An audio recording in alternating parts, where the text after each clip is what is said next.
Mẫu người đàn ông cuốn hút khiến phụ nữ thích và mê mẩn là mẫu người như thế nào?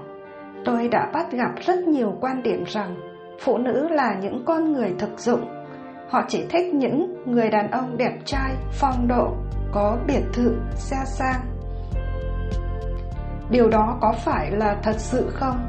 Để chọn một người đàn ông làm bạn đời, phụ nữ sẽ không chọn những người đàn ông đẹp trai mà chỉ lấy về để ngắm. Họ cũng sẽ không chọn những người đàn ông chỉ biết phung phí tiền bạc cho những cuộc vui chơi. Họ không cần ở người đàn ông những thứ hào nhoáng đó, mà cái họ cần là phẩm chất bên trong của người đàn ông. Vậy gu của con gái hiện nay là gì? Những mẫu người đàn ông nào thực sự khiến phụ nữ cảm thấy thích và mê mẩn? 1. Mẫu người đàn ông thông minh, hài hước. Khi có một ai đó theo đuổi, bản năng là phái yếu, phụ nữ thường có xu hướng phòng vệ. Nhưng một khi người đàn ông đó khiến cô ấy cười, thì lớp phòng vệ đó sẽ mờ dần. Bạn biết đấy, nụ cười chính là một trong những cách giao tiếp cực hiệu quả. Và một khi nàng đã cười, thì nàng đã thực sự thoải mái và mở lòng khi ở cạnh bạn. Một người hài hước luôn biết cách khiến mọi người xung quanh cảm thấy thoải mái và vui vẻ. Do đó, ngay cả khi bạn không có ý định theo đuổi nàng, thì nàng vẫn sẽ bị đổ gục trước bạn. Có một câu nói rằng, người thông minh chưa chắc đã hài hước, nhưng người hài hước chắc chắn là người thông minh. Và với một người đàn ông hài hước lại thông minh, hơn hẳn cô ấy, sẽ mang lại cảm giác về sự ngưỡng mộ từ trí tuệ và sự hài hước của anh ta. Và tình yêu cũng từ đó bắt đầu. Bởi những người đàn ông thông minh hài hước luôn biết cách tạo ra những trải nghiệm thú vị và không bao giờ khiến cô nàng phải buồn chán. Và đây chắc chắn là một trong những mẫu người đàn ông phụ nữ cực kỳ thích đấy. 2. Mẫu người đàn ông thành đạt. Quan điểm rằng phụ nữ chỉ thích những người đàn ông có tiền là một quan niệm phiến diện. Thực chất những người phụ nữ này thích những người đàn ông thành đạt, hay có thể coi là có địa vị trong xã hội và đương nhiên có rất nhiều tiền. Bản năng của một người phụ nữ là luôn muốn tìm kiếm một người đàn ông có thể chu cấp, che chở và bảo vệ cho họ và con của cả hai. Một người đàn ông có sự nghiệp ổn định, có tiền sẽ giúp cho cuộc sống của cô ấy cũng như của gia đình ổn định hơn, tốt đẹp hơn. Và khi là một người đàn ông có địa vị, bạn sẽ có quyền bảo vệ cô ấy trước mọi rủi ro và hiểm nguy ngoài kia. Ngược lại, một người đàn ông tay trắng, không có gì trong tay, sẽ rất khó để chu cấp và bảo vệ cho người phụ nữ cũng như gia đình của mình. 3. Mẫu người đàn ông kiểm soát tốt cảm xúc. Phái đẹp luôn thiên hơn về cảm xúc. Do đó, đôi khi họ khó có thể kiểm soát cảm xúc của bản thân. Và lúc đó, họ cần một người đàn ông có thể thấu hiểu và làm chủ cảm xúc của họ cũng như của bản thân. Và lúc đó, họ cần một người đàn ông có thể thấu hiểu và làm chủ cảm xúc của họ cũng như của bản thân.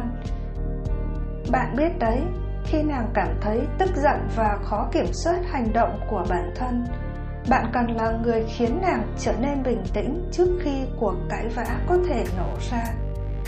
Khi nàng cảm thấy sợ hãi, điều bạn cần là trấn an và thể hiện rằng mình sẽ bảo vệ cô ấy. Khi nàng cảm thấy lo lắng và bối rối, bạn hãy ở bên và khiến nàng an tâm hơn. Điều quan trọng của một người đàn ông kiểm soát tốt cảm xúc đó là thấu hiểu và kiểm soát tốt cảm xúc của cả hai, chứ không phải bạn sẽ bị cuốn theo cảm xúc của cô ấy và trở nên mất bình tĩnh, mất kiểm soát. Và đó chính là mẫu người đàn ông cuốn hút phụ nữ mà họ luôn mong muốn tìm kiếm. 4. Mẫu người đàn ông có trách nhiệm.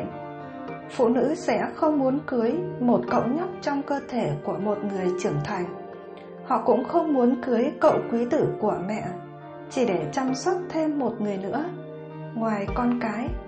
Điều họ cần là một người đàn ông có trách nhiệm, sẵn sàng gánh vác công việc và trách nhiệm của một người chồng và một người cha. Sự khác biệt giữa một cậu nhóc và một người đàn ông trưởng thành là gì? Khi mọi thứ không được như ý muốn, cậu nhóc sẽ bắt đầu than thở, trách móc và tìm cách đổ lỗi cho mọi người xung quanh. Nhưng với một người đàn ông trưởng thành, họ sẽ học cách chấp nhận hiện thực và tìm cách để cải thiện nó.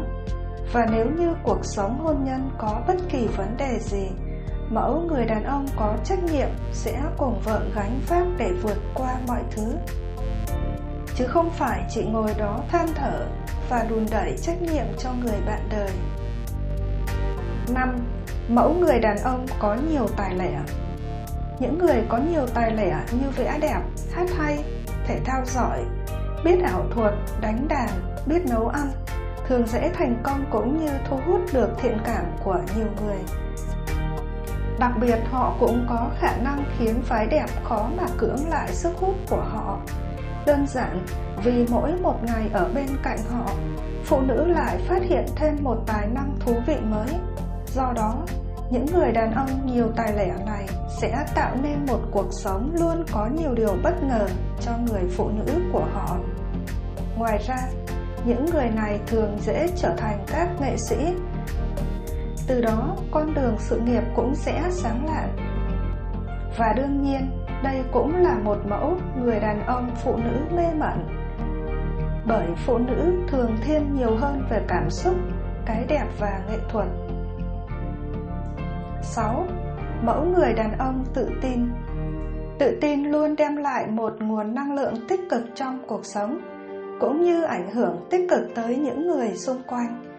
Và bất cứ ai, kể cả phái đẹp, cũng yêu thích nguồn năng lượng tích cực này. Một người đàn ông tự tin có thể biến cuộc sống tưởng như nhàm chán hoặc bất hạnh thành một cuộc sống tốt đẹp và hạnh phúc hơn. Thêm vào đó, nguồn năng lượng tích cực từ người đàn ông tự tin sẽ giúp gia đình luôn vui vẻ, hạnh phúc và tràn ngập tiếng cười. 7. Mẫu người đàn ông thích mạo hiểm, khám phá. Thích mạo hiểm, khám phá cũng là một mẫu người đàn ông phụ nữ mê mẩn, bởi phụ nữ rất thích những câu chuyện thú vị về những vùng đất mà anh ta đã đi qua. Họ cũng thích nghe anh ta kể về những trải nghiệm, những việc phi thường nào đó mà anh ta đã làm.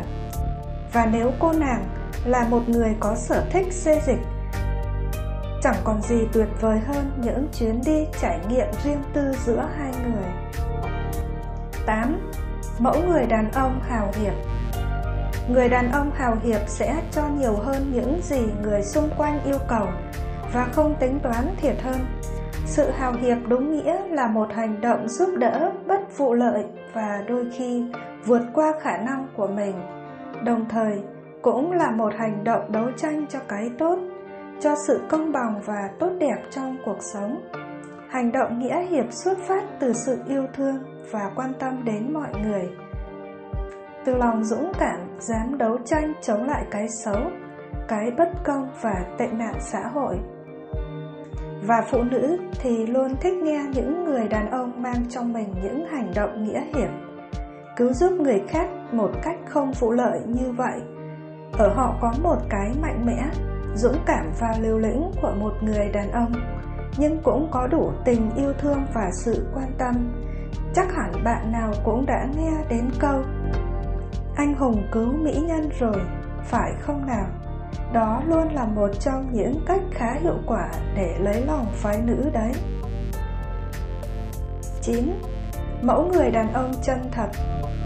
Tôi phải khẳng định với bạn rằng phụ nữ không bao giờ thích hoặc yêu một người đàn ông lừa dối.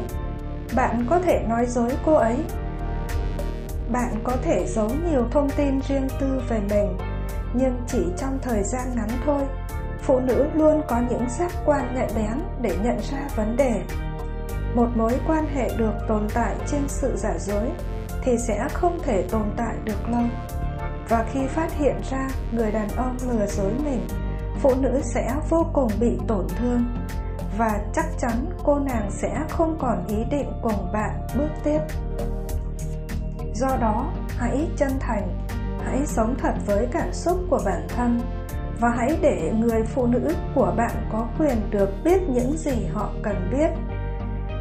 Một người phụ nữ luôn đề cao sự chân thật từ người đàn ông của họ, và nếu bạn là một người như vậy, chắc chắn bạn là một trong những mẫu người đàn ông phụ nữ thích và mê mẩn. 10. Mẫu người đàn ông quyết đoán. Phụ nữ luôn muốn sự dẫn dắt của người đàn ông, do đó họ thường bị cuốn hút bởi những người đàn ông quyết đoán. Sự quyết đoán thể hiện sự mạnh mẽ, tự tin và sẵn sàng chịu trách nhiệm của một người đàn ông. Và một người đàn ông quyết đoán cũng có cơ hội thành công và thành đạt nhiều hơn. Đây đều là những đặc điểm mà một người phụ nữ luôn ao ước ở người đàn ông của mình. Thêm vào đó, sự quyết đoán này không chỉ thể hiện trong công việc, mà còn thể hiện trong mối quan hệ của cả hai. Người đàn ông này sẽ là người dẫn dắt cuộc chơi, quyết định kế hoạch cho một buổi hẹn hò, hoặc tạo ra những bất ngờ phấn khích cho nửa kia. Và lúc đó, người phụ nữ chỉ đơn giản là thực sự thư giãn và thoải mái, bởi biết rằng ở bên cạnh mình là một người đàn ông sẵn sàng gánh vác, hỗ trợ và bảo vệ cho họ. 11. Mẫu người đàn ông tinh tế. Có rất nhiều ông kêu than rằng phụ nữ thật khó hiểu, nhưng trên thực tế, họ chỉ thực sự khó hiểu khi các ông chưa biết nhiều về tâm lý phụ nữ, cũng như cách họ biểu đạt cảm xúc của mình. Phụ nữ với vai trò là phái yếu, họ sẽ thường phải đối mặt với những sự tấn công hoặc phán xét từ phía xã hội, đặc biệt là những người đàn ông. Dần dần, phái nữ phát triển một cách biểu đạt mềm dẻo và linh hoạt để tránh những rủi ro có thể xảy ra với họ.